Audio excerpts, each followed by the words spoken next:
चुनावी अभ्यर्थियों से नो ड्यूज प्रमाण पत्र के नाम पर हो रही है वसूली।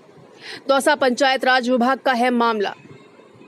जब भी चुनाव का दौर आता है तो कई तरह के लोगों के लिए हर्षोल्लास का माहौल पैदा करता है, जिसमें चुनाव प्रसार से संबंधित कार्य करने वाले या अन्य सहायक भी खुले मन से मैदान में आकर दो पैसे कमाई का जरिया ढूंढने लगते हैं।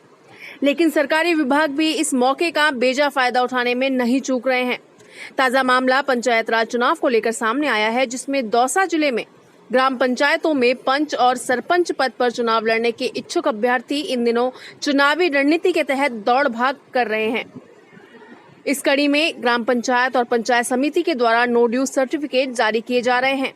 हालांकि निर्वाचन विभाग की गाइडलाइन में स्पष्ट है कि सभी को उक्त प्रमाण पत्र की आवश्यकता नहीं है, लेकिन ग्राम पंचायत और पंचायत समितियां भेड़चाल चल रहे हैं। चुनाव प्रत्याशियों की नासमझी का पूरा फायदा उठाते हुए इस प्रमाण पत्र के बनाने के नाम पर खुलेआम पैसा वसूल रहे हैं। ग्राम विकास अधिकारियों ने फोटो स्टेट की दुकानों को ही अपना आशियाना बनाकर चुनाव लड़ने वाले प्रत्याशियों को वहीं बुलाकर पैसा वसूल किया जा रहा है।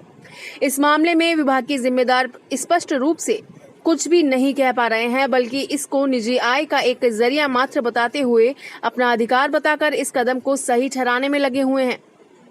लेकिन बात यह है कि क्या बिना जरूरत के ही अपनी मनमर्जी से बिना ऊपरी गाइडलाइन के ग्राम पंचायत और पंचायत समितियों की निजी आय का यह वाजिब स्रोत हो सकता है? इस पर पंचायत समिति में नो ड्यूज सर्टिफिकेट लेने आए अभ्यर्थियों व उनके परिजनों का क्या कहना है, आपको भी सुनाते हैं। पंचायत के चुनाव लड़ रहे हैं, जो हमारे गांव से एनओसी ली थी, उस वहाँ पर 200 रुपये की रसीद कटी थी और पंचायत समिति में आए हैं, वहाँ 300 की रसीद कटी है दोनों फॉर्मों में। कौन सी ग्राम पंचायत से हो? गोटड़ा से हैं सर। क्या नाम है आपका? राम लखन मीणा। चुनाव कौन लड़ रहा है? पापा और मम्मी। क्या नाम है उनका? पापा का नाम राम स्वरूप मीणा, माँ का नाम छोटा देवी। इस पर विकास अधिकारी पंचायत समिति दौसा नाहर सिंह मीणा कहते हैं कि यह हमारी निजी आय का जरिया हो सकता है। सुनिए उनकी जुबानी। ये पंचायत चुनाव लड़ने वाले अभी तक कितने अभ्यर्थियों का नो ड्यूज प्रमाण पत्र जारी किया जा चुका है? हमने 120 का नोटिस जारी किया है और जैसे जैसे लोग बाग आ रहे हैं हम नोटिस जारी कर रहे हैं। इसमें कितने पैसे की रसीद काटी? केवल मात्र 200 रुपये रसीद काट रहे हैं। और ग्राम पंचायत स्तर पर कितने की काटी जा रही है? ग्राम पंचायत स्तर पर 200 रुपये की काटी जा रही है। ये कौन से नियम के तहत काटी जा रही है? ये क्या है, हमारे ग्राम पंचायत समिति में निजी आय का जो प्रावधान होता है, इसलिए पहले से ऑलरेडी ये निर्णय लिया जाता है कमेटी द्वारा, उसके आधार पर ये रसीद काट रहे हैं। निर्वाचन आयोग का तो ऐसा कोई निर्देश नहीं है। निर्वाचन आयोग तो नोटिस के लिए भी कह रहा है जिनकी वसूली से वो लोग ले, लेकिन ये हमने मना करने के बाद में भी लोग नहीं मान रहे हैं। तो हमने कह रहे हैं कि जिनके प्रति कोई वसूली है वो लोग ये नोटिस लें, और आवश्यक नहीं है।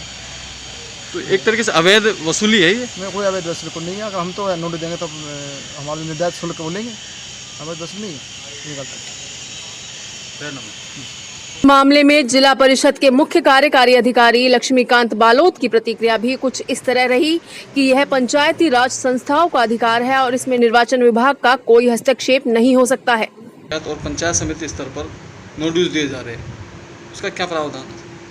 500 रुपये तो फीस है नो ड्यूज के लिए, और उसके अलावा यदि कोई बकाया है किसी तरह का पैसा है तो वो जमा कराना पड़ेगा, उसके पश्चात नो ड्यूज।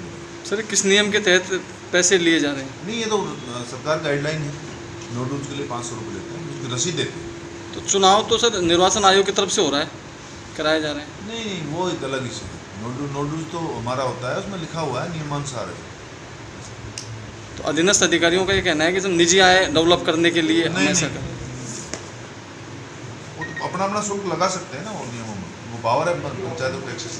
क्या निर्वाचन विभाग की तरफ से ऐसी? निर्वाचन विभाग से कोई इसका इशू नहीं, निर्वाचन एक अलग इशू है, ये एक अलग इशू है। वहीं इस बारे में दौसा कांग्रेस के वरिष्ठ नेता रामनिवास गांगड़िया की सोच कुछ अलग है।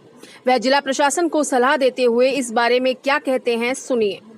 जो सरपंच के, उप सरपंच के और वार्ड पंच के जो चुनाव लड़ रहे हैं, मैं सभी जिलेवासियों से निवेदन करना चाहता हूँ, प्रत्याशियों से, जो नो ड्यूज ले जा रहा है, नो ड्यूज जिला चुने हुए जनप्रतिनिधि जो पहले थे उन लोगों को नो ड्यूज की आवश्यकता है।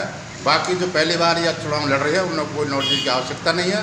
और ये प्रशासन को गाइडलाइन जारी करनी चाहिए, आखिर जो प्रत्याशी चुनाव लड़ रहे हैं, जो पहले नहीं लड़े हैं, उन लोगों को नो ड्यूज लेने की कोई आवश्यकता नहीं है। प्रशासन के अधिकारी ये कह रहे हैं कि सब ये निजी आय के लिए कर रहे हैं। प्रशासन के अधिकारी ये कह रहे हैं, जो प्रशासन को गाइडलाइन जारी करनी चाहिए अब जो प्रत्याशी पहली बार चुनाव लड़ रहा है उसको कोई नोटिस की आवश्यकता नहीं है। क्या इस तरीके से निजी आय यह निजी आय को बढ़ाने के लिए प्रशासन अपनी मनमर्जी कर रहा है।